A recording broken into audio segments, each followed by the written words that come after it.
Avant d'être une des plus grandes villes du monde, Tokyo est avant tout la capitale du Japon. Mais le pays a changé plusieurs fois de capitale dans son histoire, et ce n'est qu'il y a 150 ans que Tokyo l'est devenu à son tour. Et rien ne dit que ça ne changera pas à nouveau dans un futur proche. Dans cette vidéo, on va voir non seulement comment un petit village de pêcheurs nommé Edo est devenu Tokyo, la capitale que l'on connaît, mais aussi pourquoi le Japon a connu tant de capitales différentes, dont Kyoto est la plus connue. Et vous allez voir que les raisons étaient au départ bien plus mystiques que politiques ou économiques. Croyances, traditions et histoire sont ici les trois temps de ce qu'on pourrait appeler la valse des capitales japonaises. Bienvenue dans Japon Express.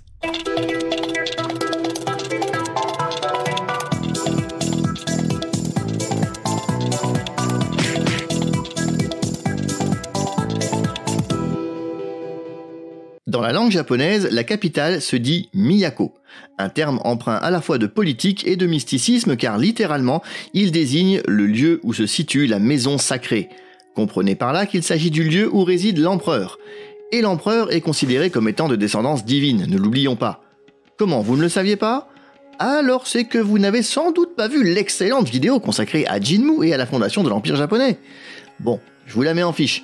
Miyako désigne donc avant tout le palais impérial, ou encore le siège du maître du temps et de l'espace. Oui, rien que ça. La langue japonaise, regorgeant de nuances subtiles, on trouve aussi le terme Kyo, qui se traduit également par capitale, et qui a longtemps servi de suffixe accolé au nom des différentes villes qui se sont succédées comme cité impériale au fil du temps, telles que Fujiwara-kyo, devenu aujourd'hui Kashihara, Heijo-kyo devenu Nara, Naniwa-kyo devenu Osaka, ou bien sûr Heian-kyo devenu Kyoto. Et lorsque l'on replace ces capitales sur une carte du Japon, on s'aperçoit qu'elles sont toutes situées dans un même secteur de quelques dizaines de kilomètres carrés à peine. Autrement dit, durant des siècles, la capitale japonaise a effectivement été déplacée régulièrement, mais pas sur de grandes distances. Curieux, me direz-vous ? Pas tant que cela lorsqu'on connaît la raison de ces déplacements. Et vous allez comprendre pourquoi j'ai commencé par vous parler du sens du mot Miyako. Dans l'Antiquité japonaise, on considérait qu'un lieu où un empereur était décédé devenait impur et habité par l'esprit du monarque défunt. Hors de question donc pour celui ou celle qui était appelé à lui succéder de rester dans le même palais impérial. Ce qui fait que pendant très longtemps, la capitale changeait avec chaque nouvel empereur. Rien qu'entre l'an 600 et l'an 794, celle-ci a déménagé une bonne douzaine de fois avant de s'établir enfin de manière pérenne à Heian-kyo, c'est-à-dire l'actuel Kyoto donc. Si cette pratique a fini par disparaître, c'est notamment du fait de l'introduction du bouddhisme au Japon. En effet, ce rituel de déménagement est à la base un rite shinto. Entre nous, on va considérer que c'est tout de même un progrès. Vous imaginez une capitale qui déménage sans arrêt ? Oh, ça devait être pratique pour les cours de géographie, tiens. Je plains les moines obligés de réécrire à chaque fois les manuels scolaires. Merci pour cette remarque hautement pertinente et nécessaire. Si ça ne te fait rien, je continue. Kyoto devient donc la capitale impériale à la fin du 8e siècle, et elle le restera durant plus d'un millénaire jusqu'à la fin du 19e. Enfin, avec un seul petit intermède vers 1180. En revanche, les Japonais l'appelleront tout simplement Kyo, ou encore Miyako, c'est-à-dire la capitale. Le nom de Kyoto lui sera donné plus tard, au moment où elle perdra son statut de cité impériale au profit de Tokyo, justement. Kyoto signifie en effet la ville capitale, comme pour rappeler son glorieux passé en tant que tel et marquer sa différence avec Tokyo, dont le nom signifie quant à lui la capitale de l'Est. Et vu comme ça donnerait presque l'impression que ce sont des noms temporaires, non ? Genre comme si Kyoto avait dit à Edo un truc du style « Bon, je te prête ma couronne, mais t'emballe pas trop parce qu'un jour ou l'autre, je finirai par la récupérer. » Et cette idée n'est pas si farfelue qu'elle en a l'air, parce que le Japon s'interroge depuis longtemps sur la question de savoir s'il conviendrait de déplacer une nouvelle fois la capitale. Est-ce que ça arrivera un jour ?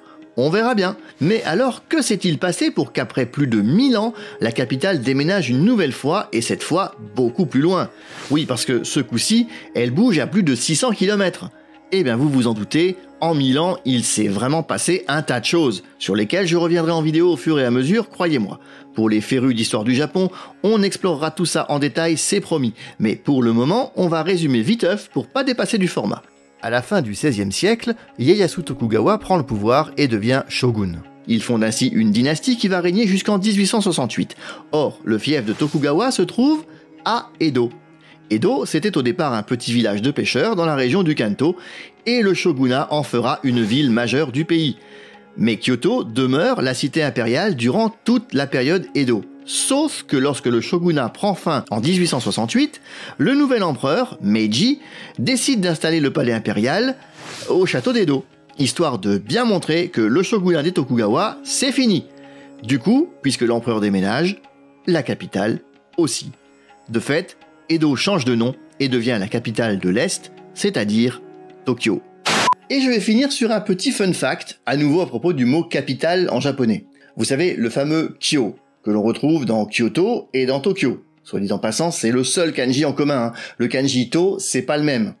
Eh bien, le kanji en question, Kyo, à la base, c'est un idéogramme qui symbolise des divinités rassemblées sur une colline et entourées de maisons. Encore une façon de montrer le côté divin des empereurs japonais, quoi. Oui, je sais, c'est pas ouf, mais perso, je trouve ça plutôt fascinant. Et c'est ce genre de petits détails là aussi qui font que j'aime ce pays, cette langue, cette culture. Pas vous ? Allez, n'oubliez pas de liker, commenter, partager, abonnez-vous si c'est pas encore fait, et on se retrouve très vite pour de nouvelles vidéos. Matane!